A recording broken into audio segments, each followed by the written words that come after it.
Good morning, good afternoon, good evening, ladies and gentlemen. Welcome to the 6th ICLEI webinar towards COP25, taking place today, Wednesday, 12th June at 10 o'clock and 16 o'clock Central European Summertime. My name is Ji-Sun Huang. I am Senior Climate Advocacy and Policy Officer at ICLEI World Secretariat, and I will be a panelist as well as the facilitator of today's webinar. And on behalf of ICLEI, I'd like to extend my heartfelt welcome to all of you. Before we get started, let me briefly give you a technical introduction to today's webinar. So firstly, you are automatically muted by the system, and I'd like to kindly ask you to remain so until the end of all the presentations to ensure smooth proceedings. Secondly, you can type in your questions at any time during the webinar using the questions box. So please feel free to use that, and we'll get back to your questions at the end of the presentation. Last but not least, in keeping with the principles of openness and transparency, this webinar is being recorded. And upon the closure of this webinar, you will be receiving the files of the recording as well as the PPT that we will be presenting to you today. Now with that, I'd like to introduce my fellow panelist, Mr. Yunus Arikan. Yunus is the Director of Global Advocacy at ICLEI World Secretariat, and he is also the local government and municipal authorities constituency focal point to the UNFCCC. Now with that, let us get started with the table of contents. Yunus, over to you. Thanks for the introduction, Jisun. And as we have been having the 6th version, which is a monthly event that we're having, this month's presentation will focus on a recap of what has been achieved over the past couple of weeks since our last webinar in May. We will spend a bit more time on the SP50, which is the UN Climate Conference coming up in 1-2 weeks' time. A very brief snapshot of the Residencies Congress as well. So with this, we will start in terms of recapping our priorities for this year in terms of our climate advocacy. Let's remember, every year in the cyclic process of the annual cycles of the UN climate conferences, our goal is to showcase our achievements, our progress through reporting platforms or side events or summits of local and regional governments. We are participating in consultations through UNFCCC workshops or engagements like Marrakesh Partnership. And we also participate in the decision making. We contribute to the discussions and we provide our inputs, interventions, and we are interacting with the delegations mainly through Friends of Cities so that our inputs are taken up by the negotiators and then they put into the documents as the outcome of the summits. For particular priority of this year, 2019, of course, we always say that every COP is unique depending on the priorities on the negotiations, the political realities, but also the expectations and priorities of the host country or city and region as well. In this case, our first priority is that, if you recall, in COP24 in Katowice, there was a decision on Talanoa dialogues, and the parties were invited to enhance their NDCs based on the experience, inputs, and outputs of Talanoa dialogue. So that is our biggest, of course, achievement. Therefore, we would like to build upon that, and we would like to see more and more NDCs either this year or by the 2020 that is revised, hopefully, and more ambitious, and taking into account inputs and consultations, the drafting and implementation of the NDCs with local and regional governments. Localization of climate finance is particularly an important agenda this year because there is a finance forum on sustainable cities, and we hope the outcomes could help our activities and our goals. And of course, we always have to keep in mind to raise ambition. This year, there will be Climate Action Summit. We will just go through it very briefly.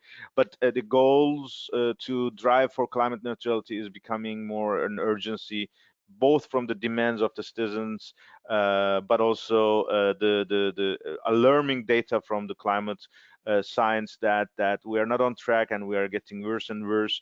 And obviously, we should change course of our actions, and we have to be much more robust and transformative.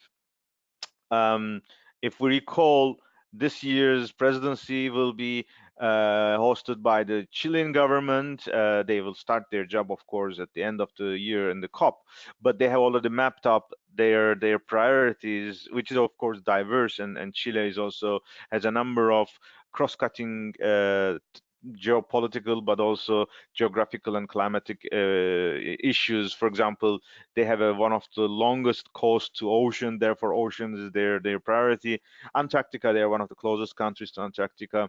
Electromobility, especially in cities.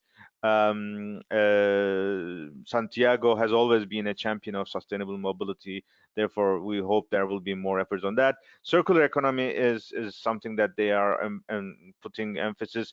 This is one of the possible interactions that actually the champion of the Chilean presidency is someone from the private sector, and he has been heavily involved in the waste initiative. So I think that is not surprising to see this. We have ecosystems and forests, also another topic, and biodiversity. This is particularly good that we are very happy to engage because in 2020 we will also convene in China in October for the post 2020 global biodiversity framework. So having the Chilean government as the host of COP25 in climate agenda is an excellent opportunity that these two agendas can align or can strengthen each other. I remember we had in previous webinars another slide that shows who is who. We will bring that slide again, but we have a champion. We have a Minister of Environment from Chilean government as the president, and throughout this year in 2019, the current presidency is led by Katowice, by Polish government. The state minister is the president, and Tomasz Khrushchev is the high-level champion. So we will insert that map, who is who, also into the slide. We always are trying to review our engagement or assess our engagement in three folds. One, the constituency-based activities.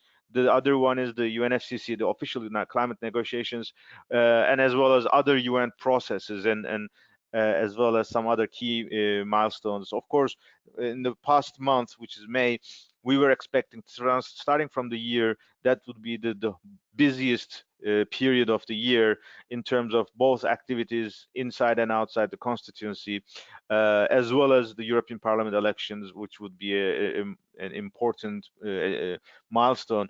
The good news that there had been an increase and an unprecedented increase for the climate politics, taking a huge space in the agenda of the European Parliament elections, and I think this will help hopefully the new European Council to have more ambitious agendas and continue the leadership of the European Union. That is our expectation, of course. There were possibilities of worse scenarios, so I think there is strong confidence that climate is now on the agenda thanks to the citizen mobilization and also the efforts of local and regional governments. If you recall, just at the beginning of the month, 210 mayors of European cities have sent a letter to European Commission and the member states asking for more ambitious politics, climate policies as a key input to the election debate. And I think this also paid off in this election's results. We'll go slightly on to the other agendas, but there is a new agenda that we should start to prepare significantly, because that is again another citizen-driven initiative. You all remember or following or participating in the Fridays for Future led by the youth climate activists. And now every month, every Friday, they are having their events. And the Friday before the European election was particularly strong. And there is a global effort from leading think tanks or activists to call for a global climate strike on 20th of September, which global climate strike means everyone, wherever, whichever jurisdiction, whichever working space, they should all step out and step out to the streets. Just the day before the UN Climate Action Summit starts in New York, the worldwide mobilization should show that we have to be ambitious and transformative and much more robust and radical in our solutions, because alarm bells are ringing. I think this is a very good initiative. Very likely this in the next couple of weeks together with ICLEI, but also all the local and regional government, we will also encourage our constituency and membership to support or take a lead in these activities so that we can send strong signals. I'm expecting this could be one of the unique global mobilization and at an unprecedented level. So let's hope that it succeeds in the best way. Important progress is taking up on the Climate Action Summit, UN Climate Action Summit. We have shared this chart before, which is the governance or let's say partners or institutions or individuals involved in the process. One of the tracks is reserved for infrastructure, cities, and local action. We are participating through the facilitation of the Global Covenant of Mayors into this process. There are other tracks who also have some elements, but this track on which is called ICLEI Coalition is one of the most let's say expected inputs from our side as such. We have over the past days and weeks through various initiatives or meetings, there had been consultations with the co-leads, which is Turkey and Kenya, supported by UNEBITAT, and members have been interacting with the networks as well, especially in ICA, in UN Habitat Assembly. So this is more or less the outlook of the sub-tracks, focusing on transport, buildings, subnational mobilization, urban poor, and subnational finance.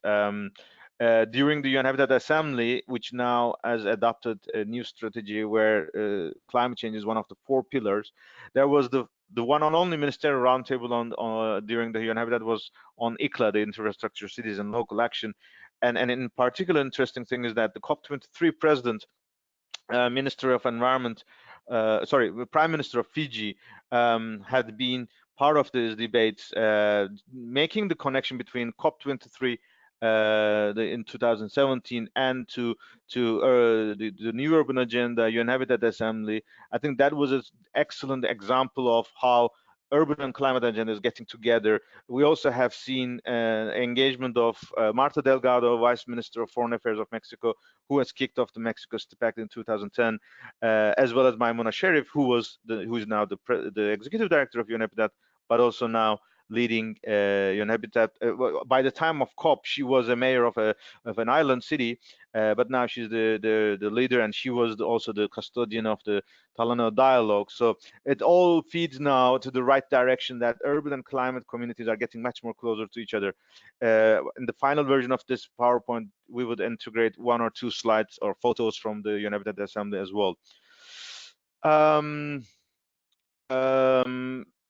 Yes, on the same track on the UN Climate Action Summit, an important gathering will be held in the end of June in Nairobi, in Abu Dhabi. This will be a moment where all these efforts will be consolidated and hopefully strengthened and clarified.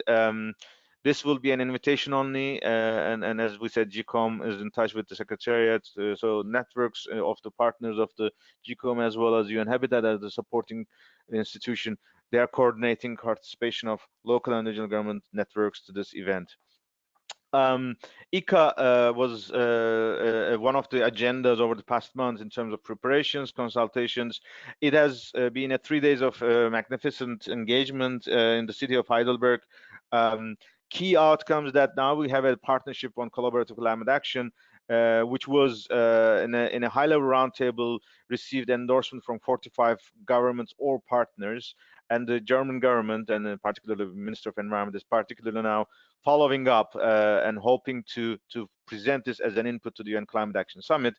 Another list of outcomes is the initiatives that was developed by networks, and of course there was a portfolio of now initiatives listed in this, let's say, initiatives. Some of them are finding their ways also to the Climate Action Summit as well, but also to other tracks of the climate action agenda or networks.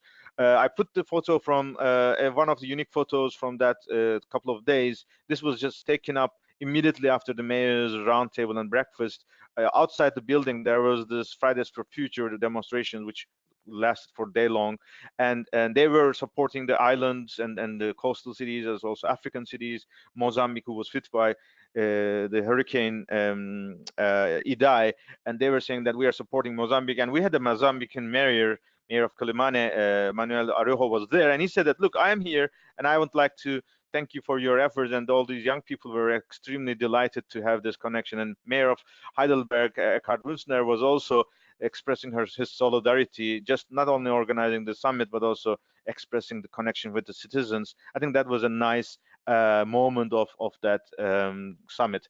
Friends of Climate Action, Friends of Cities is one of the next steps that ICLEI is suggesting to move it, revamp it to the Friends of Multi-Level Action at the UNFCCC as one of the initiatives. The background is that this has been a process that we have been working since 2012, especially towards Paris Agreement. We have engaged with the Friends of Cities. Since then, we had made several steps. We have achieved the Paris Agreement. There's a multi-level perspective now enshrined, but it has to be taken up by some parties on a particular basis. That's why we're creating this notion. And we have already seen in the COP27, sorry, COP23 in Bonn, the declaration of the Bonn Fiji commitment of local and regional leaders, the commitment to scale up the Friends of Cities to a new phase. So that in fact, we're following up in that commitment. And of course, throughout 2018, we had benefit from the Talanoa dialogues, and we have been testing how this would evolve. We have been testing with NDC partnership. Obviously, the ICA outcome, Partnership for Climate, Collaborative Climate Action, hopefully will evolve soon and officially be evolving into a new phase. We will strongly be aligned with this, but there is a need under this condition to revitalize the dialogue with the negotiators. Therefore, we are inviting all the friendly national governments to join us at the UNFCCC Friends of Multi-Level Action, and we would like to operationalize it at the upcoming meetings in Bonn next week. Over the past couple of weeks, one of the agendas was Urban 20 Summit in Tokyo. This was covering broader issues, not just for climate, but on the climate, the communique has 5 main elements: setting targets compatible for 1.5 degree, resilience, energy efficiency, circularity, and mobilization of dwellers and citizens is the priority topics of the Urban 20, the communique of Tokyo. This is presented by the governor of Tokyo to Prime Minister of Japan in just a couple of days before.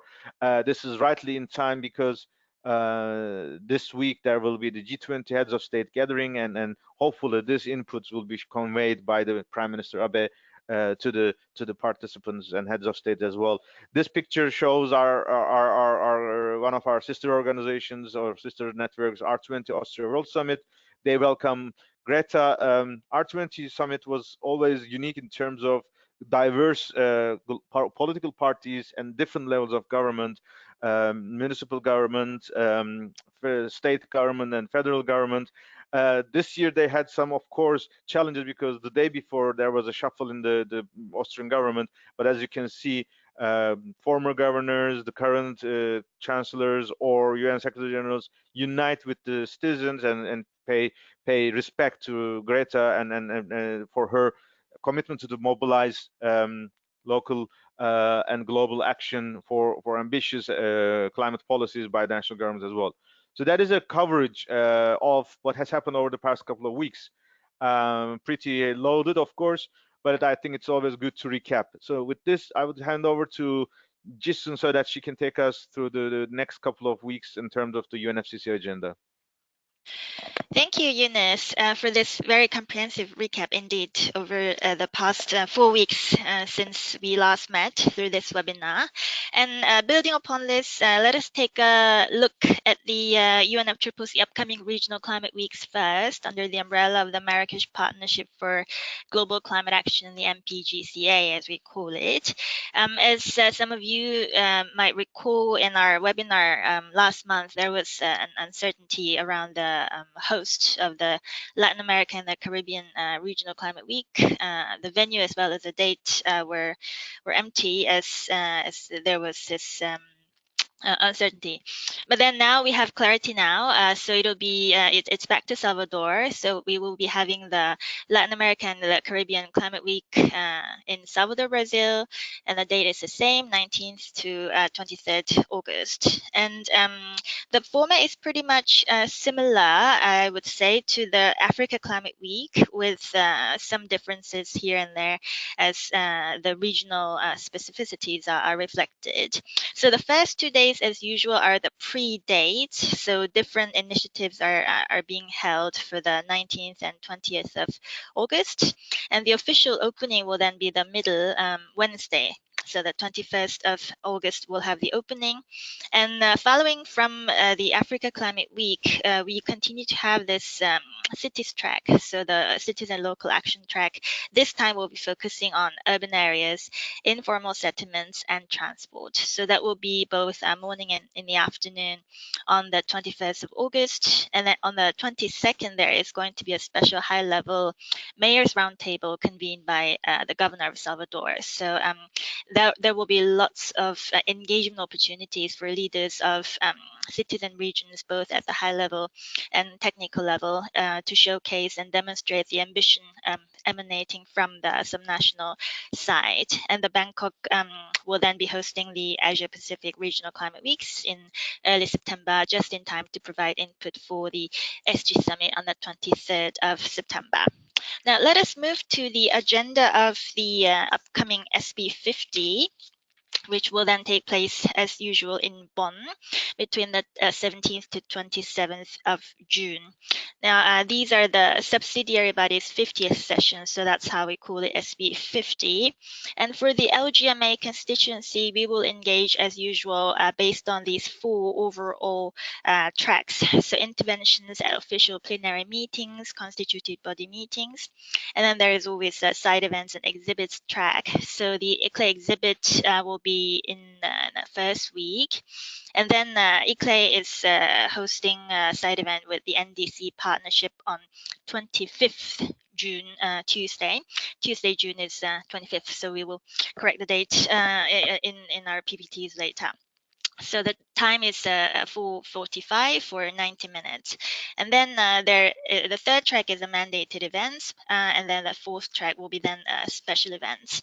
Let us move to the next slide, where I present you with some of the highlights of SB50 events. So as usual, lots of different events, both mandated and special, are taking place, but some of the events I marked as red would be the ones that will be of particular interest and vital importance for the LGMA constituency.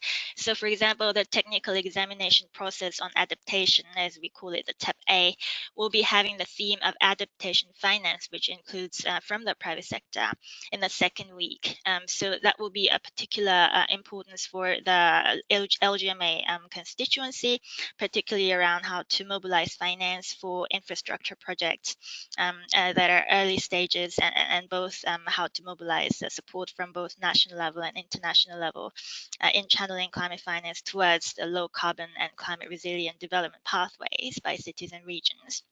And the Paris Committee on Capacity Building, as we call it, the PCCB, will be having its third meeting in the first week.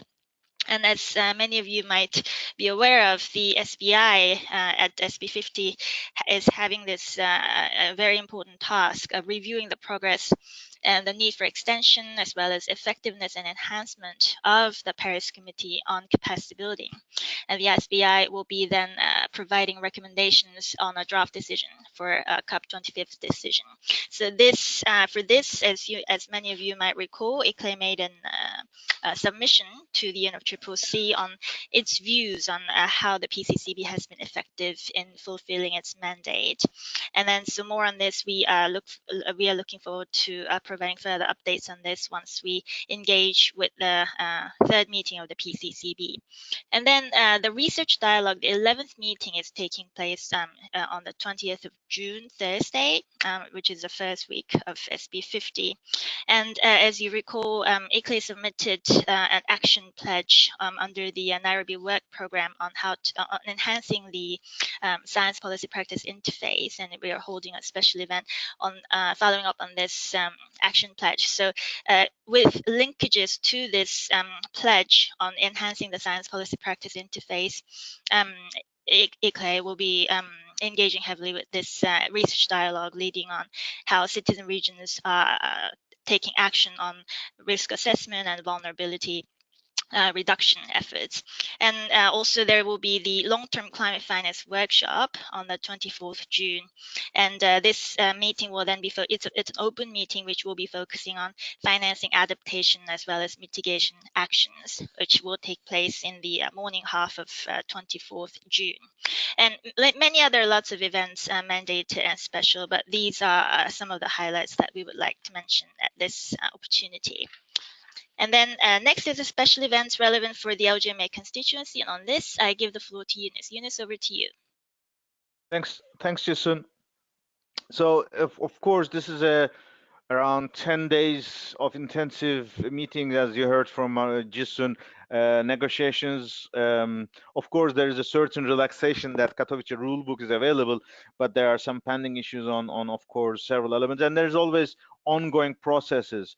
But what it means the most for us, we try to make a meaningful outcome during this session, and our activities are focusing on the 25 and 26 mainly, and that is also overlapping with the first days of the UN, the Residencies Congress. There's this annual congress hosted by ICLEI and City of Bonn, and it has certain legacy to bring urban practitioners and policymakers with the negotiators. So we use this opportunity that around the dates of the Residencies Congress, we can interact more with the UN climate community. Therefore, first, we would like to have a technical meeting of the UNFCCC Friends of Multi-Level Action. This will be a 1-hour event, and we will invite the government representative, the negotiators, so that we share with them the latest outcomes, in particular on ICA and Climate Summit, and encourage them to continue this engagement in the UNFCCC process with the LGMA community, so that we can see much more progress in terms of NDCs and national adaptation programs. ICLEI and the CP is hosting a side event on multi-level and collaborative climate action. As far as we know, there's not too many LGMA members hosting side events, but if there's any missing, feel free to inform us so that we can add this into the list.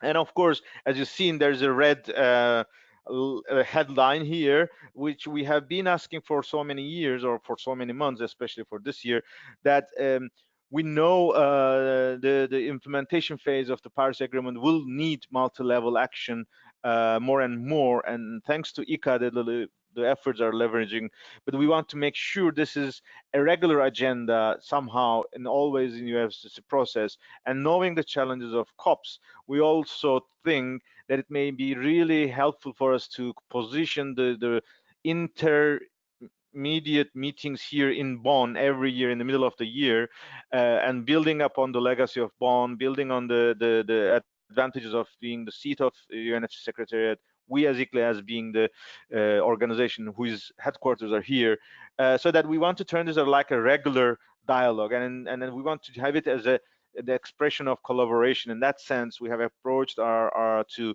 UNFCCC Climate Secretariat, UN Climate Change Secretariat. Patricia Spinoza, Executive Secretary, has expressed extremely welcoming response. We are discussing with COP24 presidency. Hopefully, we will soon announce that in the agenda there will be a special joint event on multi-level action. This would be particularly focusing on e-mobility and adaptation, but it will include a high-level opening with the very highest level of engagement from the presidencies and the national governments and the secretariat. Because of the priority of the COP24, we want to have one breakout group focusing on e-mobility. There was a declaration, as you may remember, announced in Katowice. This is a follow-up of this declaration. ICLEI has also signed up, and many of the LGMA partners expressed eagerness to follow up. And knowing that one of the Climate Action Summit target areas or focus areas is also mobility, I think this is an excellent timing to have a discussion on e-mobility. We also would like to continue our adaptation discussions, as mentioned by Jisun. Nairobi Work Program is focusing on vulnerability and adaptation, and we would like to build our action pledge, and especially knowing that IPCC, the scientific community's outcome of last October to have a cities agenda could definitely be in discussion with the SUBSTA, the scientific body community of the UN climate negotiators. So we would like to split these two breakout groups, one a bit more on mitigation and slightly focusing on, particularly focusing on mobility, and the other one is science, policy, practice, but also focusing on adaptation in specific terms. During this 3 weeks, 2 weeks, there is also an invitation from the Climate Action Studio of the UNFCCC. We have reached out to our existing leaders who are expected to be in Bonn, and taking into account the previous list, because every year we are having around 3 to 5 speakers. So this is the expected participants that may speak up this year, and if there's any changes, we will be approaching to other partners as well. But this is what we have as of today, the list of Climate Action Studio interviews. This year in the UN Climate Conference in Bonn, where there's a very specific day, 22nd of June is announced as the first World Renewable Energy Day. And this is an initiative of the Global 100% Renewable Energy Platform, which ICLEI is also part of.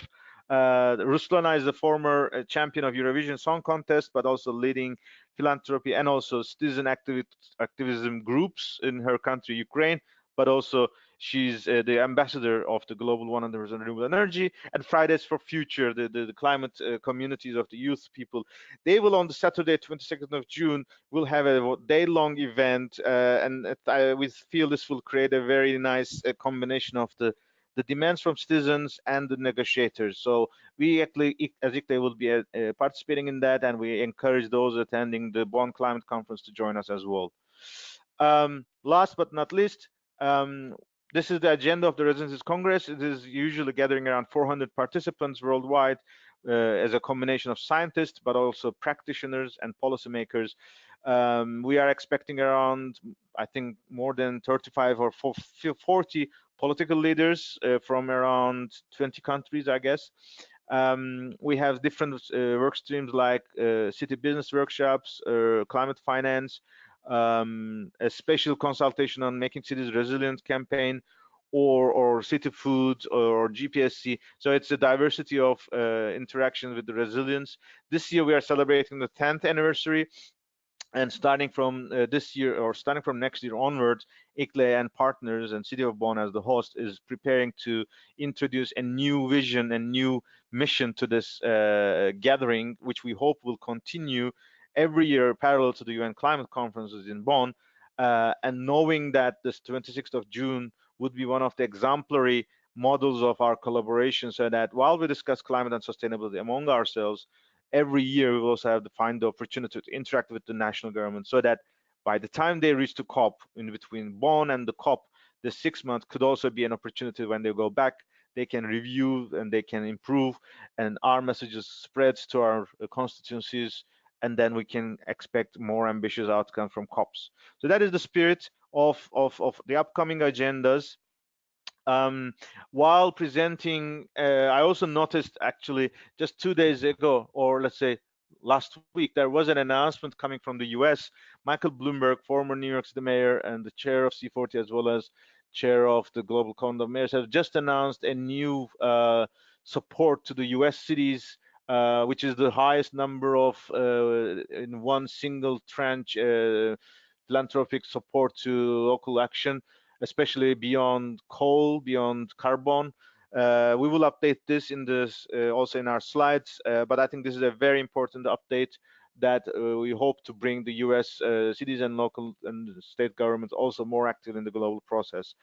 In the rest of the slides, you see our previous webinar links, also submissions on climate finance, as well as the link to our COP24 report, a recap of cities and regions Paris Agreement, as well as the outcome of Katowice climate package for our cities and regions, which is for you, for your information, but not necessarily we have to go into details now.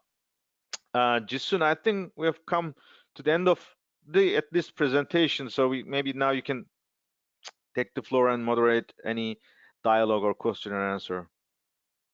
Sure. Thank you, Ines, once again for walking us through the special events and the other very important updates for the LGMA constituency. Now, building upon this, I would like to open the floor now, ladies and gentlemen, colleagues. Please raise your hand if you have any questions, or feel free to type in your comments on the questions box. I see one hand raised by Anthony. So, Anthony, I give you the floor. Thanks very much, and I'd just like to say thank you to both of you for such an excellent service you're providing to the community on cities for these regular updates, which are so thorough and exhaustive. So hard to keep up to date on everything that's happening, so it's really useful to go through this and hear from you so regularly. I just wanted to say our lead from WWF, which is who I work for, WWF Cities in Sweden, our lead Jennifer Leonard is looking forward to participating in the Resilient Cities Conference in Bonn and participating there. I just wanted to put a shout out, if I may, for the One Planet City Challenge, which we're working on with ICLEI, which recognises ambitious cities all around the world, which cities can join. The date is that it finishes that where cities need to have their data input into the Carbon Disclosure Project database in order to participate in our competition closes on the 10th of July. So we're looking forward to then reviewing the data of some of the leading cities in the world and offering feedback to them on how they can increase their ambition or what they can do to more effectively achieve their targets, and then recognise national winners and international winners as ambitious cities, One Planet cities. Thank you. Thank you, Anthony, for this update. I'm sure our members who are listening in would have taken good note of that. Now, any other questions or comments from the floor? The floor is now open.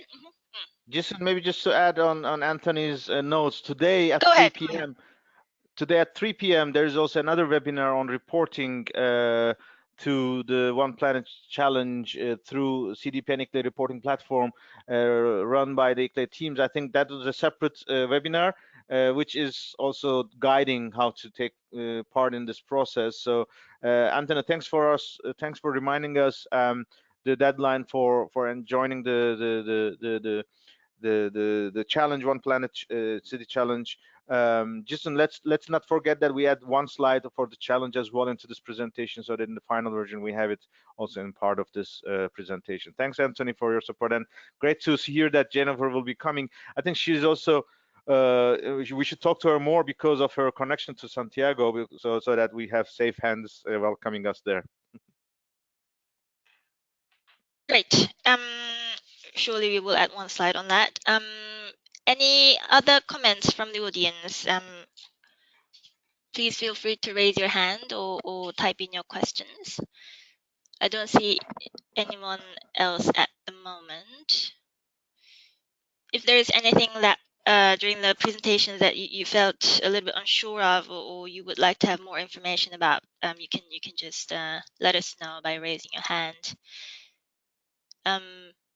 Otherwise, perhaps I turn to Eunice to see if you would like to go over some of the details of some slides that can have better overview with further explanations from your side, maybe. Maybe on again, I see Ingrid from ICLEI Africa Secretariat and Cities Biodiversity Center. There's also a parallel track on the biodiversity negotiations where Biodiversity Secretary, Cities Biodiversity Center is hosting regular monthly webinars, and the next one will be on the 20th of June, with a particular focus on climate and biodiversity interactions. I think that is also valuable to note because we are seeing that the more this negotiation is coming up, knowing that there is a climate action summit specific track on nature-based solutions, knowing that there is efforts to bring those agendas closer, I think it's important that we follow this as well. Jason, let's put another note that we add one more slide on the biodiversity negotiations as well, so that this is visible in our records. Will do. Will do. Colleagues, ladies and gentlemen, the floor is open, so please feel free. At the moment, I still don't see any further questions coming up at the moment. If that is the case, I take this silence as at least our colleagues are digesting what we just presented and will get back to us should there be any further queries at a later date. Maybe we should move to our final part of the webinar. Perhaps, Eunice, maybe I turn to you for any final thoughts or closing remarks, unless I see any other further questions coming up. At the moment, I don't see any. No, I think just a recap. During the UN Climate Conference in Bonn the next 2 weeks, we will be particularly very busy on the 25th and 26th. We encourage all our partners and members to share with us their information about their delegations and agendas, so that we can map this, that all activities are well announced and shared. Stay tuned for additional update, especially with these agendas. The one event on special joint event hopefully will be announced soon. With that, I thank you a lot, and thanks, Jason, for your support in facilitating the process. Thank you, Eunice. I think still, since I don't see any other hands raised or questions coming up, I think we will close our webinar at this point. So ladies and gentlemen, once again, thank you so much for having joined us today. As I mentioned earlier, this webinar has been recorded, and you will be receiving the recording as well as the slides that we presented to you today for your record. And we are always here to respond to your questions, so please feel free to reach out to us at any time. Thanks so much, and have a good day. And until we see all of you once again, wish you all the best in the upcoming SBs. Thank you so much. Bye-bye.